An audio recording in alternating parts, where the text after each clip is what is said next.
ആദ്യ weekend Kerala box ഓഫീസിൽ തകർന്നടിഞ്ഞ കുഞ്ചാക്കോ വൻ ചിത്രം ഒരു ദുരൂഹ സാഹചര്യത്തിൽ. ഹലോ ഫ്രണ്ട്സ്, എല്ലാവർക്കും മൂവി ടോക്സ് അറിവിൻ്റെ പുതിയൊരു വീഡിയോ ഇട്ട് സ്വാഗതം. അപ്പം ഇന്നത്തെ വീഡിയോ ഭാഗത്ത് നമ്മൾ പങ്കുവെക്കാൻ പറഞ്ഞ ഒരു ദുരൂഹ സാഹചര്യത്തിൽ എന്ന് പറയുന്ന സിനിമയുടെ 4ാം ദിവസമായിട്ടുള്ള ഇന്നലത്തെ കളക്ഷൻ റിപ്പോർട്ടോ ആദ്യ 4 ദിവസത്തെ വേൾഡ് വൈഡ് കളക്ഷൻ റിപ്പോർട്ടൊക്കെയാണ്.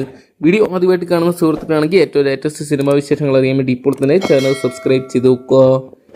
വലിയൊരു ഇടവേളയ്ക്ക് ശേഷം കുഞ്ചാക്കോവൻ്റെ ശക്തമായിട്ടുള്ള തിരിച്ചുവരവിന് വഴിയൊരുക്കുന്ന പ്രേക്ഷകർ പ്രതീക്ഷിച്ച ചിത്രങ്ങളിലൊന്നായിരുന്നു ഒരു ദുരൂഹ സാഹചര്യത്തിൽ എന്ന് പറയുന്ന സിനിമ. എന്നാൽ താൻ കേസുകൂടെ എന്ന് പറയുന്ന സിനിമയ്ക്ക് ശേഷം രതീഷ് ബാലകൃഷ്ണ പൊതുവാളും കുഞ്ചാക്കോവിനെ ഒന്നിക്കുന്ന ചിത്രമായിരുന്നു ഒരു ദുരൂഹ സാഹചര്യത്തിൽ.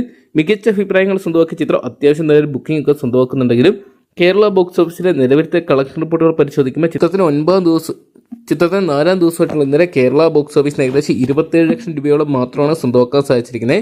ഒരു വിഷു ഒക്കെ ആയിട്ട് വലിയൊരു പ്രതീക്ഷയോടെ എത്തിയ ചിത്രം ബോക്സ് ഓഫീസിൽ തകർന്നടിയുന്ന ഒരു കാഴ്ചയാണ് കാണാൻ സാധിക്കുന്നത്. ചിത്രത്തിന്റെ ആദ്യ 4 ദിവസത്തെ കേരള കളക്ഷൻ റിപ്പോർട്ടുകൾ പുറത്തുവരുമ്പോൾ ചിത്രം ഏകദേശം 1,45 ലക്ഷം രൂപയോളം മാത്രമാണ് കേരള ബോക്സ് ഓഫീസിൽ സ്വന്തമാക്കിയിരിക്കുന്ന സ്കാനിക്ക് പുറത്തുവിടുന്ന റിപ്പോർട്ടുകൾ സൂചിപ്പിക്കുന്നത്. ചിത്രം വേൾഡ് വൈഡ് ബോക്സ് ഓഫീസിനായിട്ട് ഏകദേശം 3 കോടിക്ക് മുകളിലുള്ള കളക്ഷൻ സ്വന്തമാക്കുന്നുണ്ടെങ്കിലും മികച്ച ഒരു കണ്ടന്റുമായിട്ട് എത്തിയ ചിത്രം ബോക്സ് ഓഫീസ് പരാജയം ഏറ്റുവാങ്ങുന്ന ഒരു കാഴ്ചയാണ് നിലവിൽ കളക്ഷൻ റിപ്പോർട്ടുകൾ പരിശോധിക്കുമ്പോൾ കാണാൻ സാധിക്കുന്നത്. ഒരുപക്ഷെ വരും ദിവസങ്ങളിൽ ചിത്രം ശക്തമായിട്ട് തിരിച്ചു വരുമെന്ന് കണ്ടു തന്നെ അറിയാം. ആദ്യ വാരം വലിയ ചലനങ്ങൾ സൃഷ്ടിക്കാത്ത മോഹിനിയാട്ടം 2ാം വാരത്തിൽ വലിയൊരു വിജയം സ്വന്തമാക്കുന്ന ഒരു കാഴ്ച നമുക്ക് കാണാൻ സാധിക്കുന്നുണ്ട്. എന്തൊക്കെയല്ലോ ആ ഒരു ലിസ്റ്റിലോട്ട് ഒരു ദുരൂഹ സാഹചര്യത്തിൽ എന്ന് പറയുന്ന സിനിമ വരുമോയെന്ന് കണ്ടു തന്നെ അറിയാം. കാത്തിരിക്കാൻ ചിത്രത്തിന്റെ വരും ദിവസങ്ങളിലെ കളക്ഷൻ റിപ്പോർട്ടുകൾക്കായിട്ട്. അപ്പോൾ ഒരു ദുരൂഹ സാഹചര്യത്തിൽ എന്ന് പറയുന്ന മലയാള സിനിമ നിങ്ങൾ കണ്ടിട്ടുണ്ടെങ്കിൽ സിനിമയെക്കുറിച്ചുള്ള നിങ്ങളുടെ വിലയേറിയ അഭിപ്രായങ്ങൾ കമന്റ് ബോക്സിൽ പങ്കുവെക്കുക. വീഡിയോ ഇഷ്ടപ്പെട്ടെങ്കിൽ ലൈക്ക് ചെയ്യാനും ഷെയർ ചെയ്യാനും ചാനൽ സബ്സ്ക്രൈബ് ചെയ്യാനും മറക്കണ്ട.